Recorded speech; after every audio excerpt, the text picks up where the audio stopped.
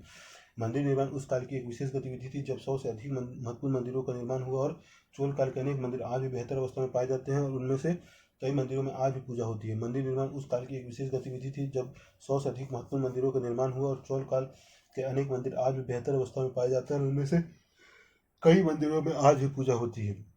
चोल सम्राट द्वारा निर्मित कराया गया बृहदेश्वर मंदिर पूर्ववर्ती पल्लव, चालुक्य और पांड्य राजाओं द्वारा बनाए गए किसी भी मंदिर से आकार प्रकार को देखते हुए बड़ा है। चोल सम्राट द्वारा निर्मित कराया गया बृहदेश्वर मंदिर पूर्ववर्ती पल्लव, चालुक्य और पांड्य राजाओं द्वारा बनाए गए किसी भी मंदिर से आकार प्रकार को देखते हुए बड़ा है।